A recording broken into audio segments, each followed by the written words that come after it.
2025 సంవత్సరం జూన్ నెలలో 7వ రాశి తులారాశి. తులారాశి వారికి ఈ నెలలో ఏ విధంగా ఉండబోతుందో గురువుగారి మాటల ద్వారా తెలుసుకుందాం. 2025 సంవత్సరం జూన్ నెల 7వ రాశి తులారాశి. తులా వృషభయోర్ భృగు, శుక్రుడు అధిపతి. శుక్రుడు సప్తమంలో ఉన్నాడు. శుక్రుడు పూర్తిగా విరుద్ధంగా ఉన్నాడు. శని బాగున్నాడు. తర్వాత బుధుడు బాగున్నాడు. కుజకేతువులు ఏకాదశంలో ఉన్నారు. చాలా బాగుంది. అయితే ఎన్ని బాగున్నా చిన్న సమస్య ఏంటంటే పాపగ్రహాలు కొన్ని ఉన్నాయి.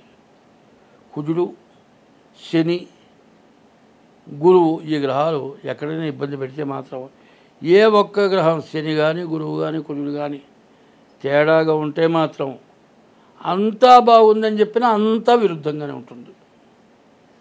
ఈయనకి ఈ రాశికి ఏమైంది? మరి శని బాగున్నాడు, మంచి లాభదాయకంగా ఉన్నాడు. శుక్రుడు పూర్తిగా బాగాలేడు. శుక్రుడు సప్తమ స్థానంలో ఉన్నాడు. శుక్రుడు వల్ల సమస్యలు ఎక్కువగా పెరగడానికి అవకాశం ఉంది. బుధుడు బాగున్నాడు, వ్యాపారం బాగుంటుంది. గురువు బాగున్నాడు, విద్యా ఉద్యోగానికి బాగుంది. అయితే ఈ శని రాహు వల్ల చాలా ఇబ్బందికరంగా ఉండే లక్షణాలు ఉన్నాయి.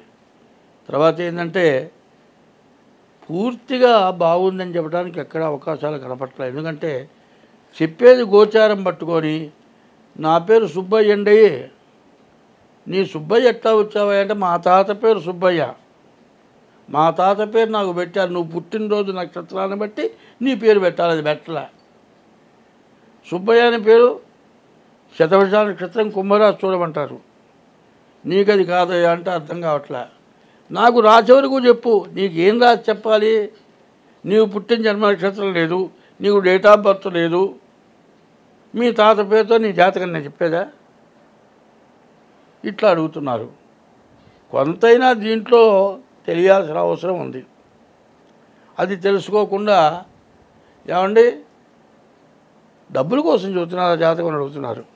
ఇది కాదు, ఏది అవసరమో అది చూసుకొని చెప్పించుకోవాల్సిన అవసరం ఉంది. కాబట్టి ఈ రాశి వాళ్ళు కూడా ఒక రకంగా ఆలోచిస్తే 100కి 80 వంతులు బాగుంది. కానీ డేట్ ఆఫ్ బర్త్ ద్వారా మీ జాతకం చూపించుకుంటే ఎంతైనా మంచిది. కాబట్టి అట్లా చూపించుకుంటే మీకు అన్ని విధాలా బాగుంటుంది. స్వస్తి. ధన్యవాదాలు గురువుగారు.